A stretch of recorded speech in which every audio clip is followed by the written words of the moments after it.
मेरे आदरणीय बुजुर्गों, माताओं, बहनों, नौजवान साथियों, सबको मेरा हाथ जोड़कर प्रणाम। संदीप वाली बात है कि भाई यहाँ लोगों को सबको समझ में आया हुआ है, हर छोटे में काम बतानी है। बाकी सुशील ने भी बहुत पहले बता दिया, अभिमन्यु भाई भी बता गए कि फसल की लड़ाई भी दोबारा लड़नी पड़ेगी और नस्ल की तो लड़नी है ही। नस्ल की क्यों लड़नी जरूरी है, बस यह बात समझ में आ जाए तो थोड़ा सा आसान हो जाएगा लड़ना। फिर हम दिल से जुड़ेंगे लड़ाई के साथ, जैसे फसल वाली समझ में आई थी, जिस तरीके से तीनों काले कानून समझे थे। ये सिर्फ 3 काले कानून नहीं थे, या ये सिर्फ टीके का अभियान नहीं है।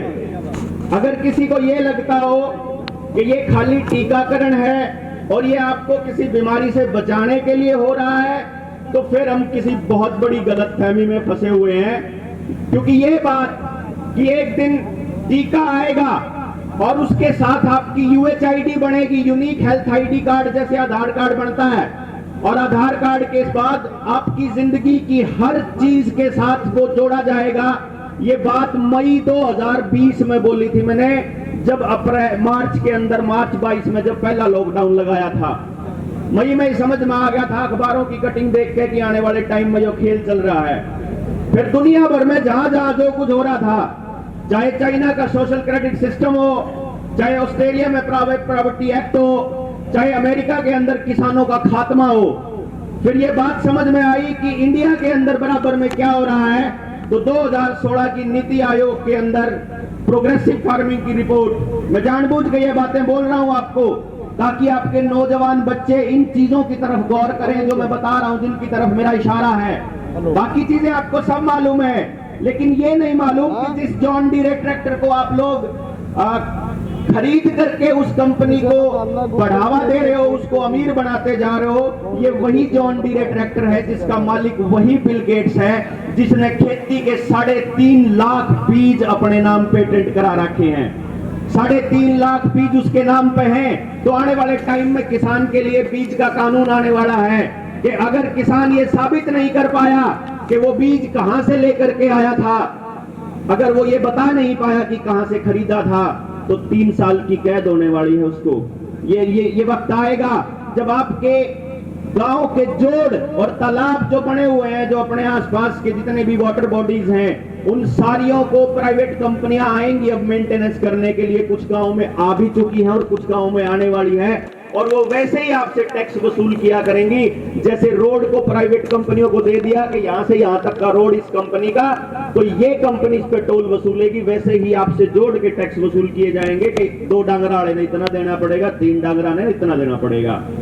जैसे आपके खेती के बीज खत्म हो गए हैं, वैसे ही आपके डांगरा के बीज खत्म हो लिए हैं। आजकल बहुत मुश्किल से केस बन रहा है कि जब हमारे गांव में किसी में खागड़ या जोटों से हम लोग आगे की तरह हमें नए दूध कराए हैं, हमेशा हमारे को अस्पताल में जा करके टीका ही लेना पड़ता है। बाजार से बीज खेती का, बाजार से बीज डंगरों का, और वही बीज खा करके, वही पेस्टिसाइड खा करके आने वाले वक्त में जिस तरह से आजकल IVF सेंटर बढ़ गए हैं शहरों के अंदर, वैसे ही इंसान का बीज भी आपको बाजार से ही मिलने वाला है। आपका दिमाग प्रोग्राम किया जा रहा है, जिस तरह से आपकी हर हरकत पर नजर है, हर चीज ऑनलाइन है। आपके बच्चे क्या पढ़ते हैं, मोबाइल के अंदर क्या चल रहा है, आप क्या बो रहे हो, कितनी जमीन है, कौन सी फसल है, उस सारी का ब्यौरा आपको ऑनलाइन देना पड़ता है, नहीं तो आपकी फसल नहीं होती। ये ऑनलाइन ब्यौरे का मतलब है कि आपकी जीवन शैली को ट्रेस किया जा रहा है और आने वाले वक्त में आपको प्रोग्राम किया जाएगा, जिसका नाम है सोशल क्रेडिट सिस्टम, जो चाइना के अंदर पिछले कई सालों से लागू है। इस सोशल क्रेडिट सिस्टम की ही शुरुआत है कि आपको DC दफ्तर में जाने से पहले वो सर्टिफिकेट दिखाना पड़ता है कि आपने 1, 2, 3, 4 खुराक ले ली है कि नहीं ले ली है। आपको बस में चढ़ने से पहले, पेंशन लेने के लिए, नौकरी में जाने के लिए, तनख्वाह निकलवाने के लिए आपको ये सब कुछ दिखाना पड़ रहा है। ये आपकी प्रोग्रामिंग चेक कर रहे हैं कि कौन सा ऐसा वक्त आएगा जब ये खड़े होंगे अपनी नस्लों को बचाने के लिए। अगर आप लोग आज नहीं चेते तो आने वाले वक्त में मैं बहुत क्लैरिटी से आपको ये बता रहा हूं, बड़ी जिम्मेदारी के साथ आपको बता रहा हूं कि आप अपनी गोद में अपने बच्चों की लाशों को लेकर के घूम रहे होंगे और आपकी सुनने वाला कोई भी नहीं होगा। कारण क्या है कि वही बिल गेट्स जिसका मैंने नाम लिया था, संदीप ने बोला था उसका नाम मत लिए, इतनी बड़ी बात बताने की जरूरत नहीं है, लेकिन वो बताना इतना जरूरी है कि जब ट्रैक्टर की टेक्नोलॉजी, ब्लू रिवर टेक्नोलॉजी उसे बिल गेट्स की, जिसके नाम पे पेटेंट सारे बीज बिल गेट्स के, तो जो ये टीका आपके बच्चों को लगाया जा रहा है और आपको लगाया जा रहा है, इसका पेटेंट भी बिल गेट्स के नाम है।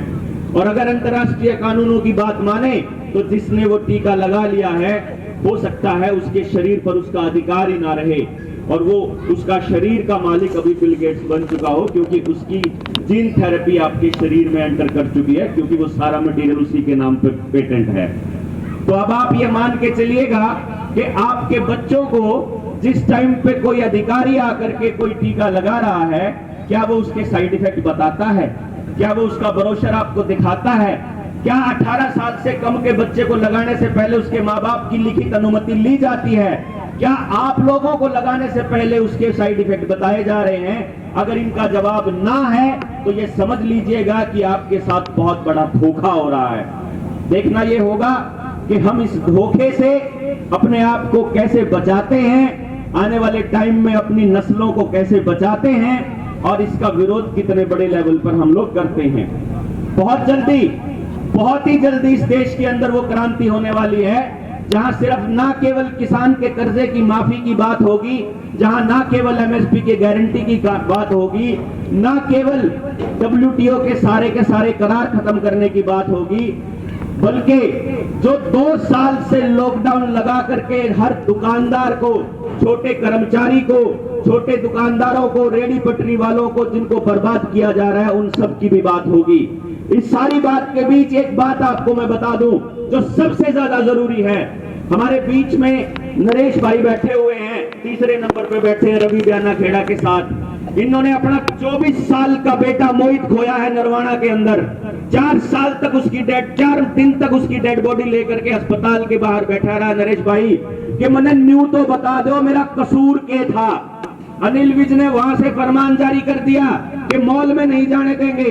बेटे ने बाप तोरा फोन करा, पापा क्या करूं, अभी तक नहीं ली थी। पापा ने कह दिया कोई बात नहीं बेटा, लेनी है पड़ेगी तो। और वो मजबूरी में जाके अस्पताल में जाके इनका अमृत प्याला लेता है और उसके 3 घंटे के बाद इस बाप के कंधे पे वो दम तोड़ता है। इकलौता बेटा 24 साल का हट्टा कट्टा नौजवान, जब उसको देखा तो मेरे लोग मतलब उबाड़ आने लग गया कि कल ने मारी औलाद का भी नाश होगा। और कमाल की बात क्या है कि आज तक भी, कद की बात है नरेश भैया, 30 दिसंबर की बात है, आज महीना पूरा होने वाला है, आज तक नरेश भाई तक कोई न्यू नहीं बता पाया कि 3 घंटा में जिसने अपना बालक खो दिया उसका जिम्मेदार कौन था। क्यों? क्योंकि भारत सरकार ने 2019 में यह बीमारी लाने से पहले यह कानून बनाया था कि अगर आपके पास आपके बच्चे की, आपकी मौत अगर अस्पताल में किसी दवाई की वजह से होती है तो ना अस्पताल का डॉक्टर जिम्मेदार, ना अस्पताल का मालिक जिम्मेदार, ना दवा कंपनी जिम्मेदार, अगर ना कोई भी ना सरकार जिम्मेदार, अगर जिम्मेदार तो केवल एक आदमी जिम्मेदार जो अपने बालक नोडल लेके जावे, जो अपने शरीर नोडल लेके जावे। तो ये कौन सा जुल्म है भाई कि जो इलाज करवाने जावा है और उस तरह कोई डॉक्टर गलत इलाज करता है तो वो है जिम्मेदार।